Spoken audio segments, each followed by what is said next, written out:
A juiz esclarece. Esta sessão continua dedicada à medida de acolhimento familiar e vamos falar em concreto dos direitos e deveres da criança ou jovem, bem como dos direitos e deveres da família de origem no âmbito desta medida. Isto para além dos direitos e deveres que noutras medidas já foram abordados ao longo das diversas sessões que antecederam esta. Cumpre aqui salientar que, no âmbito desta medida, a criança ou jovem mantém o direito, salvo decisão em contrário da CPCJ, da Comissão de Proteção de Crianças, Jovens em Perigo de Tribunal, portanto, mantém o direito, salvo decisão em contrário, de contactar a sua família, de relacionar-se com ela em condições de privacidade, portanto, não tem de ser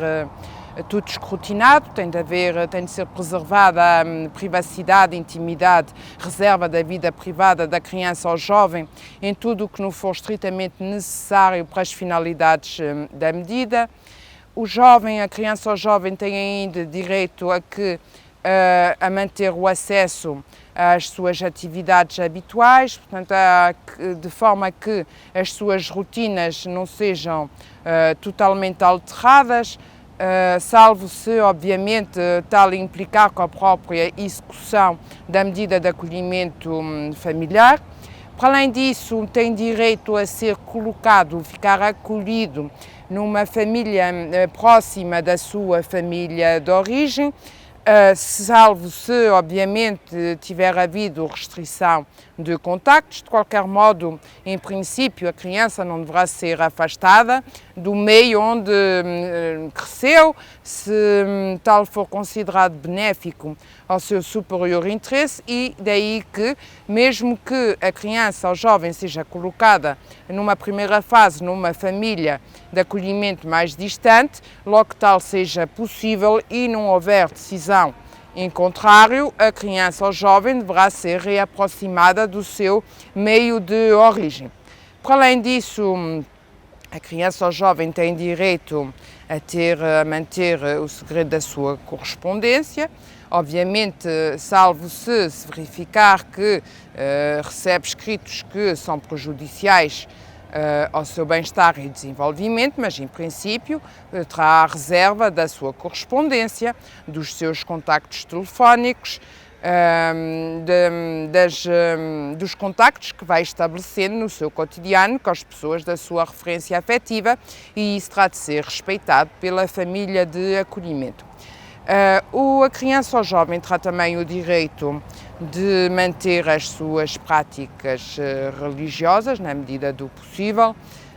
sempre que tal não conflitue também com a execução da medida de acolhimento familiar.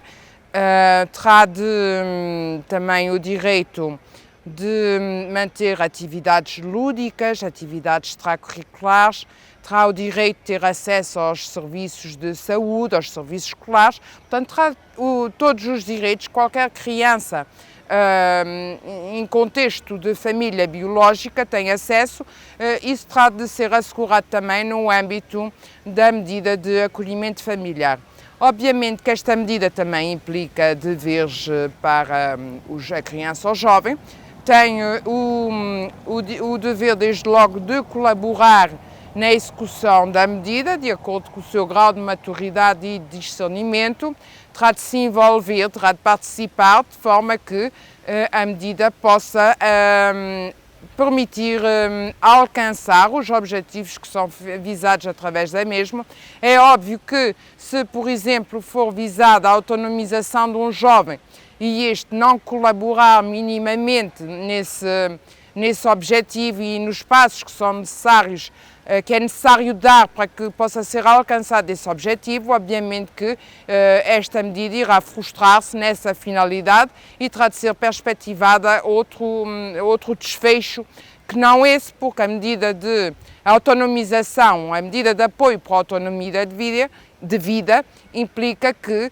o jovem demonstre responsabilidade, demonstre que pretende ser autónomo na condução da sua vida e tal implicará necessariamente que demonstre ao longo do acolhimento familiar que tem essa capacidade e essa vontade, essa disponibilidade também.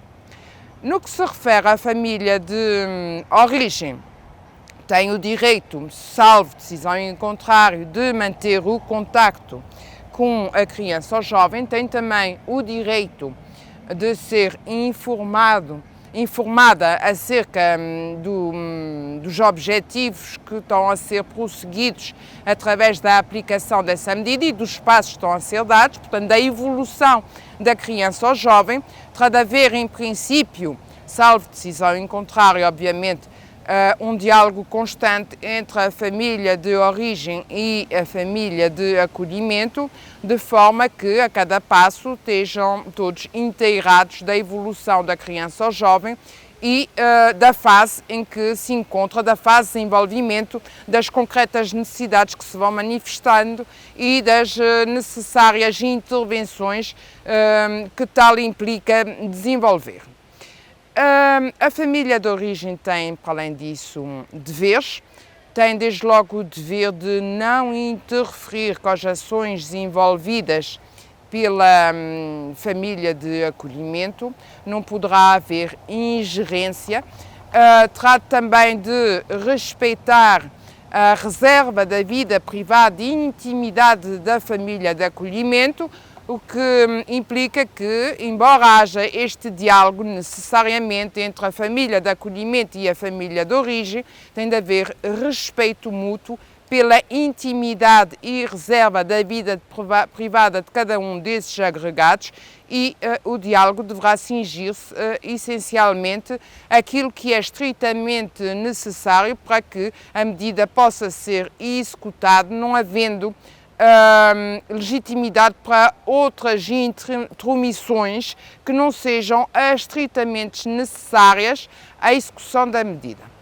E relativamente a esta questão dos direitos e dos deveres, quer da criança ou jovem, quer da família de origem, penso ter dito o essencial. Bem-aja pela atenção.